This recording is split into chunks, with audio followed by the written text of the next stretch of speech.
प्रधानमंत्री नरेंद्र मोदी चीन और जापान के दौरे से वापसी आ गए। 4 दिनों के दौरे पर थे। पहले जापान गए और फिर उसके बाद में चीन गए। लेकिन जिस वक्त में चीन में थे प्रधानमंत्री, उस वक्त में देश में एक वीडियो वायरल हुई जिसमें कहा गया कि प्रधानमंत्री नरेंद्र मोदी को, उनकी माता को एक व्यक्ति ने गाली दी है। कांग्रेस के मंच पर, आरजेडी के मंच पर चढ़ करके गाली दी है। और उस वक्त में मैंने एक वीडियो बनाई थी। उस वक्त में मैंने कहा था कि प्रधानमंत्री नरेंद्र मोदी जैसे ही अपने इस दौरे से वापसी आएंगे, जब भी उनका कोई कार्यक्रम होगा, उस कार्यक्रम में वो कैसे न कैसे करके बिहार में कार्यक्रम कराएंगे, बिहार को लेकर के। और उस कार्यक्रम में उनकी माताजी का जिक्र होगा, उनकी माताजी को लेकर के वो भावुक होंगे और बहुत तरह की बातें वो कहेंगे। और वही बात जो है वो हुई है। प्रधानमंत्री नरेंद्र मोदी वो चीन से आते हैं और चीन से आते ही उनका एक कार्यक्रम रखा जाता है बिहार को लेकर के, जिसमें बिहार में माताएं बहनें उस कार्यक्रम के अंदर शामिल होती हैं। कहने के लिए एक सरकारी कार्यक्रम था। ये देखिए, मोदी जी ने ट्वीट किया है, माताओं बहनों का जीवन आसान बनाने के लिए एनडीए सरकार दिन रात काम कर रही है। आज बिहार राज्य जीविका निधि साख सहकारी संघ लिमिटेड का शुभारंभ कर करके गौरवान्वित हूं। और 36 मिनट का इसमें मोदी जी ने अपना भाषण जो बताया है। लेकिन इस 36 मिनट में करीब करीब 7 मिनट नरेंद्र मोदी जी अपनी माता जी को लेकर के और वो जो गाली दी गई उसको लेकर के बोलते रहे। देखिए, मैंने उस वक्त में अपनी इस वीडियो में भी कहा था कि किसी को भी गाली दी जाए, इसको आप किसी तरीके से जस्टिफाई नहीं कर सकते हैं। लेकिन कहां पर गाली दी गई है, किसने गाली दी है और उस गाली को कितना बड़ा बनाया गया है, यह महत्वपूर्ण है। क्योंकि आए दिन कहीं ना कोई गाली दे रहा है और इतना गाली वाला समाज बना दिया गया है। किसने बनाया है, अब ज्यादा गाली गलौच हो रही है या पहले ज्यादा गाली गलौच होती थी, इस बात को आप लोग तय करिए। नफरती माहौल आज ज्यादा है या पहले ज्यादा था? पहले लोगों में नफरत, जहर, गुस्सा वो ज्यादा था या आज ज्यादा है? इस बात को आप लोग तय करिए। तो गाली किसी को भी दी जाए ये गलत है, लेकिन उस गाली को कहां से वो गाली दी गई है? क्या राहुल गांधी ने दी, क्या तेजस्वी यादव ने दी, या किसी बड़े नेता ने दी, या किसी उम्मीदवार ने दी? नहीं साहब, गाली एक गुमनाम शख्स ने दी जिसको कोई जानता तक नहीं था, उसने दी, वो गिरफ्तार भी हो गया। लेकिन अब उस गाली को लेकर के अगर प्रधानमंत्री चीन से आते ही पहले बार बोलें और 7 मिनट, करीब करीब 5-6-7 मिनट तक उसी पर बोलते रहें, उसी टॉपिक पर बोलते रहें, उसी पर घूम घूम करके बोलते रहें और बाकायदा नारे लगवाएं, तो फिर बताइए क्या कहा जाएगा। पहले एक बार जरा आप प्रधानमंत्री नरेंद्र मोदी उन्होंने क्या कहा है सुनिए जरा, वो अपनी माताजी को लेकर के क्या बोल रहे हैं। और उसके बाद में उस वक्त में मैंने जब 4 दिन पहले जब वो चीन में थे, जिस दिन ये वाकया हुआ था, उस दिन मैंने जो कहा था वो मैं आपको सुनाऊंगा। मेरी उस मां को जिसका राजनीति से कोई लेना देना नहीं, जिसका शरीर भी अब नहीं है, मेरी उस मां को आरजेडी कांग्रेस के मंच से भद्दी भद्दी गालियां दी गई। माताएं बहनें, मैं देख रहा हूं आपके चेहरे, आपको भी कितना दर्द हुआ होगा। मैं देख रहा हूं कुछ माताओं के आंख में आंसू मुझे नजर आ रहे हैं। ये बहुत ही दुख देने वाला है, कष्ट देने वाला है, पीड़ा देने वाला है। क्या गुना, उस मां का क्या गुना जैसे भद्दी गालियां सुना दी जाए। अब जरा 4 दिन पहले मैंने जो कहा था वो सुनिए। और उसमें मैंने कांग्रेस को भी खूब जो है वो आलोचना कांग्रेस की भी की थी, आरजेडी की भी की थी। लेकिन प्रधानमंत्री नरेंद्र मोदी को लेकर के वहां पर भी मैंने एक लाइन खींची थी और आज देखिए वही होता हुआ नजर आ रहा है। और मुझे लगता है कि अब ये मामला जब सामने आ गया है तो अभी हाल में आप देखेंगे कि नरेंद्र मोदी की एक सभा, एक कार्यक्रम किसी न किसी तरीके से बिहार के अंदर अरेंज किया जाएगा। होगा नरेंद्र मोदी का कार्यक्रम, या जब भी होगा उस कार्यक्रम में नरेंद्र मोदी इस बात को लेकर के बहुत भावुक हो जाएंगे और वो पानी का गिलास और वो उनके हिलते हुए होठ देखिए, किसी भी व्यक्ति को गलत लगेगा अगर उसकी मां को गलत कहा जाए, और प्रधानमंत्री को भी निश्चित तौर पर गलत लगेगा, बुरा लगेगा, बहुत बुरा फील होगा कि वो अपनी स्वर्गवासी मां के बारे में ऐसे शब्द सुने। लेकिन फिर वही बात कि आप राजनीतिक तौर पर 10 दिनों के बाद में उस चीज को क्यों कहेंगे? आप कहिए कि भैया ये गलत है, या कहिए कि राजनीति में सुचिता होनी चाहिए, चाहे बीजेपी हो, चाहे कांग्रेस हो, चाहे आरजेडी हो, कोई किसी को लेकर के, किसी की परिवार के महिलाओं के बारे में इस तरीके से नहीं बोलेगा। लेकिन प्रधानमंत्री अपने इतिहास से भी कैसे जो पीछे छुड़वा पाएंगे। हालांकि मैं वो वीडियो आज नहीं दिखाना चाहता हूं, क्योंकि इस बात का काउंटर नहीं हो सकता है कि मोदी जी ने तब ये कहा था, तब ऐसा कहा था, तो आज उनकी मां को ऐसा किसी ने कह दिया तो इस पर हंगामा नहीं होना चाहिए। हंगामा होगा भी, और कांग्रेस को इसकी कीमत चुकानी भी पड़ेगी, क्योंकि आज देखिए पूरा एक नैरेटिव चेंज हुआ है। हालांकि कितने बड़े लेवल पर हो रहा है या नहीं हो रहा है, ये अपने आप में एक अलग बात है, लेकिन आप कम से कम इस बात को जरूर देखें कि आपके मंच से अगर कोई बात कही गई है, कैसे कही जा रही है। और कांग्रेस को इस बात को देखना होगा कि चुनाव में हर छोटी छोटी चीज वो पूरे एंगल को डिस्टर्ब कर सकती है। अब प्रधानमंत्री नरेंद्र मोदी इस गाली को दुर्गा पूजा के साथ में जोड़ रहे हैं, दुर्गा जी के साथ में जोड़ रहे हैं, इस गाली को छठी मैया के साथ में जोड़ रहे हैं। मतलब अभी छठ का कोई जिक्र तक नहीं है। जो बिहार का आदमी बेचारा लाचारी में, बेबसी में, दिल्ली में, नोएडा में या दूसरे राज्यों के अंदर नौकरी कर रहा है, भाजपा की सरकार उसको जवाब नहीं दे पा रही है, और वो छठ में घर जाने के लिए खुद प्लान नहीं बना पाया होगा, या उसने अपनी टिकट जो है बुक नहीं कराई होगी अभी तक, और करवा भी लेगा तो कौन सा उसको सीट मिल जाएगी। जाना तो उसे शौचालय में खड़े होकर के ही है। लेकिन मोदी जी छठ तक पहुंच गए हैं, छठ पूजा तक पहुंच गए हैं, और मोदी जी कह रहे हैं कि आज से 20 दिन बाद में दुर्गा पूजा शुरू हो रही है और 50 दिन बाद में छठ पूजा शुरू हो रही है। महिलाओं के प्रति घृणा और नफरत की इस राजनीति पर लगाम जरूरी है। देशवासियों को सोचने की जरूरत है। कैसी भाषा बोली जा रही है। माताओं बहनों, आज से 20 दिन बाद नवरात्रि शुरू हो रही है, और 50 दिन बाद छठी मैया की पूजा होगी। छठ का पर्व मनाया जाएगा। मैं बिहार की जनता के सामने मां को गाली देने वालों से कहना चाहता हूं, मोदी तो तुम्हें एक बार माफ कर भी देगा, लेकिन भारत की धरती ने मां का अपमान कभी बर्दाश्त नहीं किया है।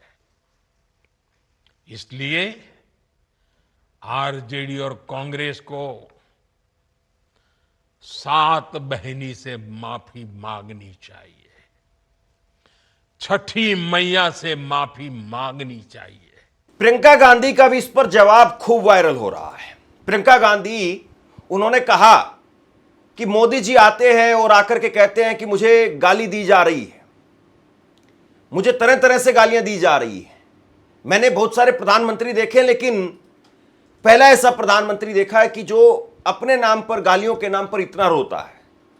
मोदी जी, मेरे भाई से सीखिए, इंदिरा गांधी जी से सीखिए। सार्वजनिक जीवन में आप हैं तो गाली खानी पड़ती है। दरअसल प्रियंका गांधी का ये आज का जवाब नहीं है, पुराना जवाब है, जब वो 2024 के लोकसभा चुनाव में बोल रही थी, और उस वक्त में भी नरेंद्र मोदी की दरअसल जो एक राजनीति है वो इसी तरीके की है कि वो अपने आप को एक विक्टिम की तरह से पेश करते हैं।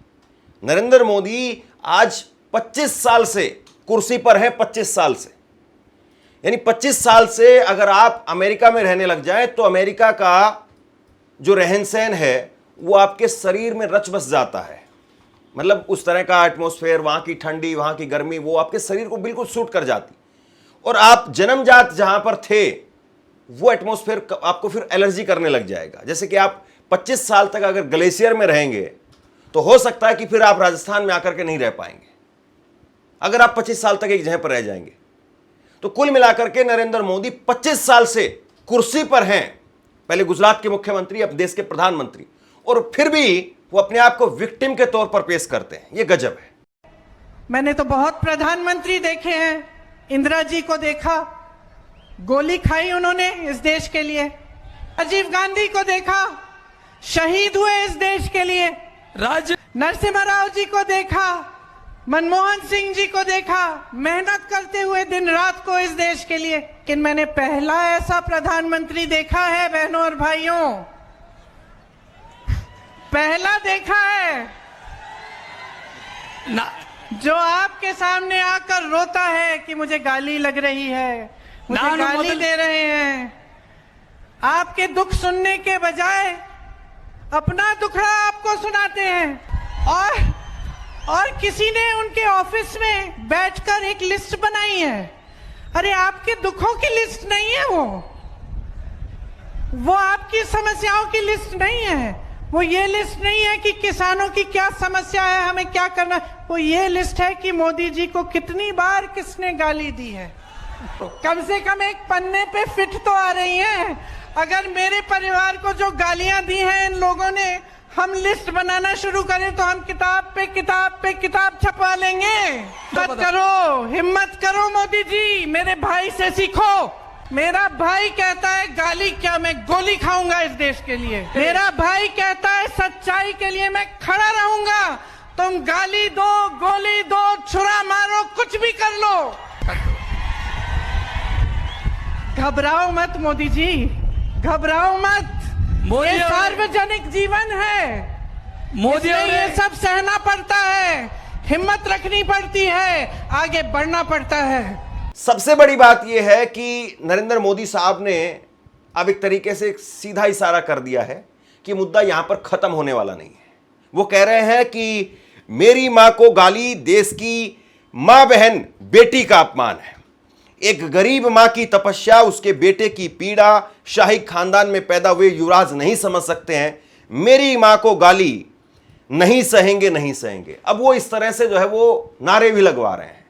ये कमाल है अपने आप में कि आप मंच से नारे लगवा रहे हैं, नारे बता रहे हैं बाकायदा लोगों को कि आप जाइए, प्रचार कीजिए, प्रोटेस्ट कीजिए, और ये नारे आपको लगाने हैं। साथियों, मैं बिहार के लोगों से भी कहूंगा, इस अपमान की जवाबदेही तय करवाना बिहार के हर बेटे की भी जिम्मेदारी है। आरजेडी, कांग्रेस के नेता जहां भी जाएं, जिस गली, जिस शहर में जाएं,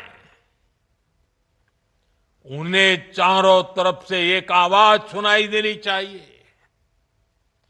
हर मां, बहन को मैदान में उतर करके उनसे जवाब मांगना चाहिए। हर गली मोहल्ले में से एक ही आवाज आनी चाहिए, मां को गाली नहीं सहेंगे, नहीं सहेंगे। इज्जत पर वार नहीं सहेंगे, नहीं सहेंगे। आरजेडी का अत्याचार नहीं सहेंगे, नहीं सहेंगे। कांग्रेस का वार नहीं सहेंगे, नहीं सहेंगे। मां का अपमान नहीं सहेंगे, नहीं सहेंगे। कांग्रेस के एक प्रवक्ता है सुरेंद्र राजपूत। यहां तो जो गाली दी गई मोदी जी को, वो एक ऐसे व्यक्ति के द्वारा दी गई जो व्यक्ति पब्लिक लाइफ में नहीं है, लेकिन बाकायदा एक टीवी चैनल पर बीजेपी के ऑफिशियल नेशनल प्रवक्ता ने, नेशनल स्पोक्सपर्सन ने, राष्ट्रीय प्रवक्ता ने वो गाली दी, और उसको लेकर के कांग्रेस के प्रवक्ता सुरेंद्र राजपूत ने प्रधानमंत्री को बाकायदा चिट्ठी लिखी, लेकिन उस पर तो कोई एक्शन नहीं हुआ। और अब आप सुरेंद्र राजपूत कह रहे हैं कि आप राहुल गांधी से माफी की मांग कर रहे हैं। मैंने आपको चिट्ठी लिखी, आपने कार्रवाई क्यों नहीं की? मैं प्रधानमंत्री जी की इस बात से सहमत हूं कि प्रधानमंत्री जी की मरी हुई मां को गाली देना करोड़ों माओं को गाली देना है, और दोषियों के खिलाफ कठोरता से कार्रवाई होनी चाहिए। पर प्रधानमंत्री जी, जैसे आपकी मां है वैसे मेरी भी मां है। मेरी भी मां को, मेरी भी मरी हुई मां को आपके राष्ट्रीय प्रवक्ता ने बहुत नीच, निर्लज्ज और भद्दी गाली दी थी, और वो भी खुलेआम, एक बहुत प्रतिष्ठित चैनल पर खुलेआम गाली दी थी। क्या किया आपने उसके खिलाफ? क्या आपने माफी मांगी? जैसे आप राहुल गांधी जी से माफी मंगवाना चाहते हैं, जो कि उस मंच पर नहीं थे, तेजस्वी जी उस मंच पर नहीं थे, छोड़ के जा चुके थे, हमारा कोई कार्यकर्ता था, या हमें तो उम्मीद है कि वो आपका कार्यकर्ता था। आप राहुल गांधी से माफी मांगने के लिए कह रहे हैं। मैंने तो आपको पत्र भी लिखा था, क्या आपने कोई कार्रवाई की भारतीय जनता पार्टी के उस प्रवक्ता के खिलाफ? क्या भारतीय जनता पार्टी के प्रवक्ता कानून से इम्यून है? क्या आपने एफआईआर की? क्या मेरी मां को गाली देने वाले भारतीय जनता पार्टी के राष्ट्रीय प्रवक्ता को आपने पार्टी से हटाया? वो आज भी प्रवक्ता के पद पर है, आज भी चैनल्स पर डिबेट कर रहा है। तो प्रधानमंत्री जी, मेरी मां और आपकी मां बिल्कुल एक है। जैसे आपकी मां को गाली देने से करोड़ों माओं का अपमान हुआ है, ऐसे ही मेरी मां को भी गाली देने से करोड़ों का अपमान हुआ। मुझे उम्मीद है कि आप निर्णायक कार्रवाई करेंगे, दोनों ही केस में निर्णायक कार्रवाई करेंगे। आपकी मां और मेरी मां को अलग अलग नहीं करेंगे, क्योंकि दोनों की मां है, करोड़ों माओं का प्रतिनिधित्व करती हैं। इसी उम्मीद के साथ कि प्रधानमंत्री जी कुछ कार्रवाई करेंगे, मैं ये वीडियो आपके सम्मुख प्रस्तुत कर रहा हूं। सबसे बड़ी बात यह है और ये सोचने वाली बात है कि क्या वाकई जनता के मुद्दों पर बात होगी, या फिर ये मामला, ये चुनाव, नरेंद्र मोदी वो गाली और इन सब भावनात्मक मुद्दों के इर्द गिर्द करके लड़ने की कोशिश करेंगे इन्हीं सारे मुद्दों की। क्योंकि मुझे नहीं लगता कि ये बात आज खत्म हो रही है, ये तो आज शुरुआत हुई है। और आप सोचिए कि 4 दिन नरेंद्र मोदी जी ने कैसे गुजारे होंगे, वरना हो सकता है कि वो चीन से भी एक कार्यक्रम कर देते, क्योंकि आज भी तो जो कार्यक्रम हुआ वो वर्चुअली हुआ है। इस कार्यक्रम को चीन से भी किया जा सकता था, चीन में बैठ करके भी जो है संबोधित कर देते, और इसको जो है अब रैलियों में ले जाकर के फिर वहां पर भुनाएंगे। तो आप सोचिए कि ये चुनाव जो है वो क्या वाकई इन्हीं इमोशनल मुद्दों के इर्द गिर्द होकर के लड़ा जाएगा, या जनता के मुद्दे भी कहीं पर होंगे। और इसीलिए प्रियंका गांधी ने कहा कि मोदी जी पर तो फिल्म बननी चाहिए जिसका नाम होना चाहिए मेरे नाम। और मोदी जी का तो आप पूछिए ही मत। मोदी जी का क्या कहना, देश के पहले ऐसे प्रधानमंत्री हैं जो परमानेंट अपनी ही पीड़ा में परेशान रहते हैं।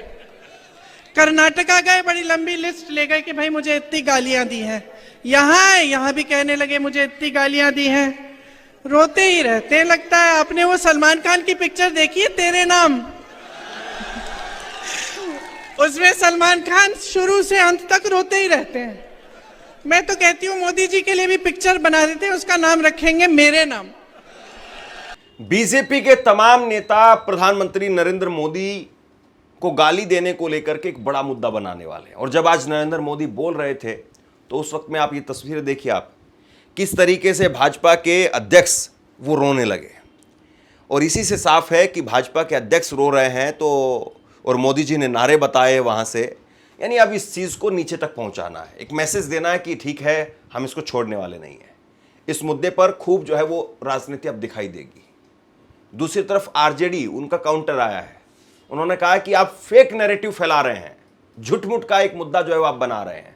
प्रधानमंत्री जी, आप देश के प्रधानमंत्री हैं और आपका सम्मान हम लोग सब करते हैं, और प्रधानमंत्री जी को अपने पद की गरिमा का जरूर ख्याल करनी चाहिए। गाली प्रधानमंत्री जी वो किसने दिया? वो कोई राजद और कांग्रेस का या गठबंधन का कोई नेता तो नहीं है। जिस मंचों पर कोई गया नहीं, मिथ्या एक नैरेटिव एस्टैब्लिश कर करके आप चाहते हैं कि किसी पर हम आरोप लगाएं। सच ये है कि बिहार में वोटर अधिकार यात्रा के दौरान उमड़ी जन सैलाब के कारण पूरी नींवें सबकी हिल चुकी है। तो देश के प्रधानमंत्री जी, कम से कम आपसे ये उम्मीद नहीं है कि आप मिथ्या आरोपों को एस्टैब्लिश करने के लिए अपने मुखार बिंदों से ये शब्द का इस्तेमाल करें जो शब्द कहीं से आया ही नहीं हो। और हम तो बार बार कहते हैं कि भारतीय जनता पार्टी और आरएसएस झूठ और फरेब की खेती करती है, और उसी खेती को आप पुनः परिभाषित करना चाहते हैं। देश भी जानता है और बिहार के लोग भी जानते हैं, बिहार राजनीतिक रूप से सजग प्रदेश है। कई गवाह हैं बिहार की क्रांति की, जहां से फिरंगियों को रगेदा गया। जब भी कोई लोकतंत्र पर आसान खतरे का आभास भी होता है ना, तो बिहार के लोग मजबूती से मुकाबला करते हैं और मुंहतोड़ जवाब भी देते हैं। प्रधानमंत्री जी, आप देश के प्रधानमंत्री हैं, आपके सम्मान में कमी नहीं कोई करता, लेकिन मिथ्या आरोप लगा करके आप चाहते हैं कि ये वास्तविक जन आक्रोश है, उस आक्रोश से हम पिंड छुड़ाएं, वो छूटने वाला नहीं है। शायद यही बिहार का दुर्भाग्य है कि बिहार में ऐसी राजनीति होती है जिससे जनता का कोई फायदा नहीं होता है। मोदी जी को गाली दी गई, किसी भी आदमी को गाली दी गई, वो सरासर गलत है, लेकिन जनता को यह बताइए आप कि उस गाली से क्या फायदा या क्या नुकसान हो रहा है। अब जनता को तो बताइए ना। आप प्रधानमंत्री हैं, आप कह रहे हैं कि हर बिहारवासी को जवाब देना चाहिए। सवाल तो यह भी उठेगा प्रधानमंत्री जी कि जब आप नीतीश कुमार के डीएनए पर सवाल खड़े कर रहे थे, तो क्या वो बिहार की मांओं का अपमान था या सम्मान था? सोचिए जरा इस बात को। बहुत सारी बातें कही जा सकती है, बहुत सारी बातें, कि प्रधानमंत्री जब किसी की मां को जर्सी गाय का बछड़ा उसके बेटे को बुलाते हैं, उसकी मां को जर्सी गाय बुलाते हैं, जब किसी औरत को 50 करोड़ की गर्लफ्रेंड बुलाते हैं, तो क्या ये महिलाओं का सम्मान होता है या अपमान होता है? ये राजनीति है वो बंद होनी चाहिए। ये कांग्रेस की तरफ से भी, बीजेपी की तरफ से भी, आरजेडी की तरफ से भी। और जाहिर सी बात है, इसकी शुरुआत अगर कहीं से हो सकती है तो बड़े पद पर जो व्यक्ति है वो शुरुआत करे। प्रधानमंत्री कहें इस बात को लेकर के कि अगर हमारी तरफ से या मैंने कभी बोला है कभी, तो उसको लेकर के मैं क्षमा मांगता हूं, और आगे से कोई ना बोले इसके लिए मैं खुद अपील कर रहा हूं। और अगर फिर भी कोई महिलाओं को लेकर के, पारिवारिक मामलों को लेकर के अगर गंदी टिप्पणी करता है, तो जाहिर सी बात है फिर उसको लेकर के माफी नहीं हो सकती है। राबड़ी देवी को क्या कुछ नहीं कहा गया, सोचिए जरा इस बात को। नीतीश कुमार ने राबड़ी देवी को सदन में खड़े होकर के क्या कुछ नहीं कहा है, लेकिन बस ये शुद्ध राजनीति है। इसमें अपना पक्ष चुना जाता है और अपना पक्ष चुन करके सामने वाले को फिर से गाली दी जाती है और फिर कहा जाता है कि मुझे गाली दे दी गई। आप क्या सोचते हैं नीचे कमेंट बॉक्स में लिख करके जरूर बताइए। इस खबर को शेयर कीजिए। धन्यवाद।